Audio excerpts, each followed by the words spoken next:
మీ సాక్షిలో రాసింది పార్టీ శ్రేణులు ఆగ్రహాన్ని వ్యక్తం చేస్తున్నాయి. మీ నిర్ణయం వల్ల కూటమికి అనుకూలంగా కూటమికి లాభం చేకూర్చేలాగా మీరు నిర్ణయం తీసుకున్నారు.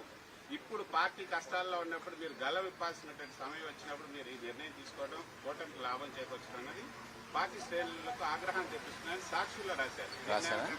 ఎప్పుడు రాశారు? ఈరోజు. నేను ఇప్పుడే చెప్పాను. వైఎస్ఆర్సీపీకి ఉన్నటువంటి 11 మందితో తిరిగి రాజ్యసభకు నన్ను కానీ ఇంకెవరిని కానీ పంపించలేరు. అది కూటమికి వెళుతుంది సీటు. ఈ విషయం నాకు తెలుసు. నేనేం తెలియకుండా రాజీనామా చేయలే. నేను అబద్ధం చెప్పను. దీనిలో బెనిఫిషియరీ ఎవరన్నానంటే కూటమి. అది వాళ్ళకే వదిలేస్తున్నాను. ఏం చేయాలి, ఎవరిని సెలెక్ట్ చేసుకోవాలి? నా ఓన్లీ రిక్వెస్ట్ ఏందనంటే, నాకన్నా ఇంకా కొంచెం విజ్ఞానవంతుడు, ఇంకా కెపాసిటీస్ ఎక్కువ ఉన్న అతన్ని కానీ తీసుకొస్తే అది ఏ పార్టీకి సంబంధించి అయినా అది రాష్ట్రానికి దేశానికి ఉపయోగపడుతుందని మాత్రమే నేను చెప్పగలను.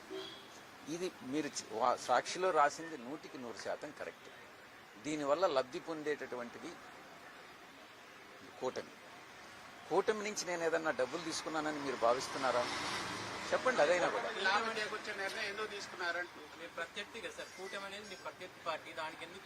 నేను ఒకటే చెప్పాను నా ట్వీట్లో.